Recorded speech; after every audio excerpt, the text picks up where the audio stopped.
My name is Elena, and I never imagined that the person I would eventually feel betrayed by was my own mother-in-law, a woman I had welcomed into our home with genuine warmth for years.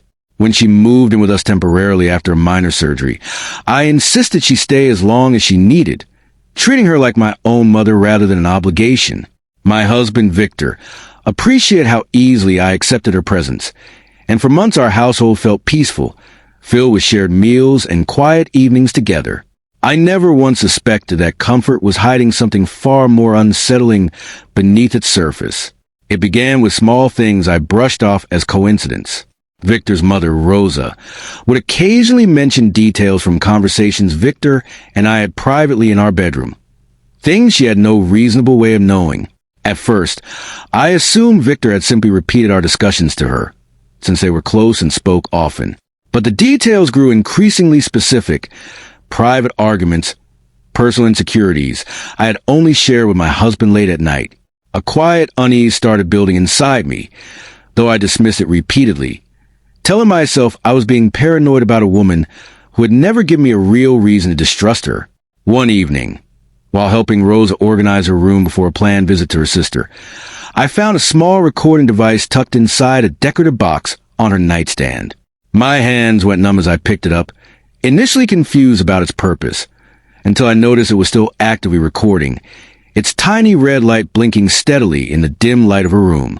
I sat frozen, staring at the device, slowly realizing this explained everything, every strange comment, every detail she should never have known. My trust in her, built over years of kindness, began collapsing in that single quiet moment. I did not confront her immediately. Instead, I quietly took the device to Victor that night, showing him what I had discovered without saying a word about my suspicions first. His face shifted from confusion to disbelief as he examined it, turning it over in his hands as though searching for some innocent explanation that simply did not exist. We sat together trying to understand why his own mother would secretly record conversations throughout our home for what appeared to be several months, based on the device's storage history. The betrayal felt deeply personal, a violation of the privacy we had always assumed was protected within our own walls. Victor decided to check her phone that same night, while she was sleeping, hoping to find context that might explain her actions before we approach her directly. What he found instead was worse than either of us expected. Rose had been sending audio clips and transcribed messages to someone through WhatsApp, someone saved simply as lawyer contact in her phone. The messages detailed our private financial discussions, disagreements about parenting decisions, and even vulnerable moments where I had expressed doubts about staying in the marriage during difficult periods, all carefully compiled and sent without either of us knowing. Victor scrolled further, his hands shaking as he read message after message, realizing his mother had been building a case, documenting anything that portrayed our marriage in a negative light. The most recent message, sent just the night before, contained a lengthy audio clip of an argument Victor and I had about finances, along with Rose's written commentary claiming I was manipulative and unstable. She had been sending this material for months, apparently preparing something significant, though neither of us understood yet exactly what she intended to do with all the evidence she had secretly gathered against our marriage. The next morning, Victor confronted his mother directly, placing both the recording device and her phone on the table between them. Rose's expression shifted rapidly from shock to defensiveness, realizing there was no way to explain away what we had already discovered ourselves. She finally admitted the truth, revealing that the recipient labeled lawyer contact was actually a divorce attorney she had hired secretly, intending to help Victor build a custody and financial case against him if our marriage ever ended, believing she was protecting her son from what she perceived as an unstable relationship.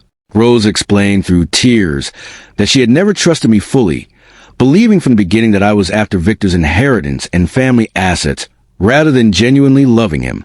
She had spent months collecting what she considered evidence, convinced she was safeguarding her son's future rather than committing what was, in reality, a serious invasion of our privacy and trust.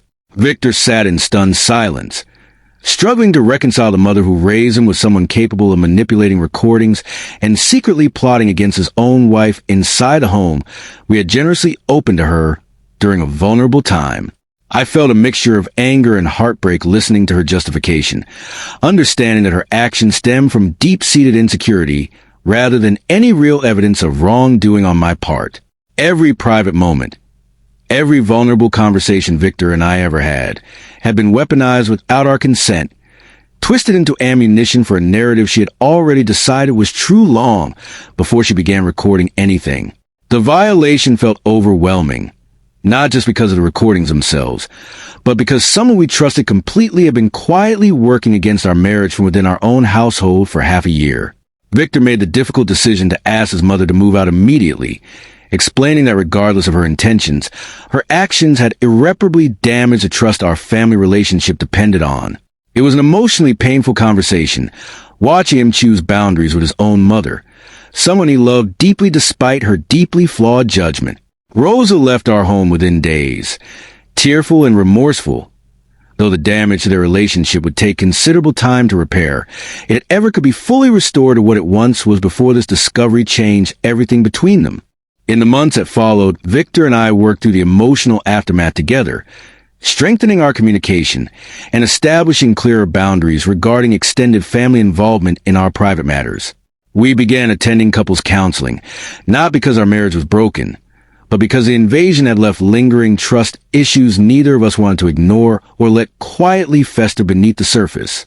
Slowly, we rebuilt a sense of safety within our own home, learning to protect our privacy more carefully while still maintaining healthy boundaries with extended family, without allowing paranoia to control the life we were determined to keep building together.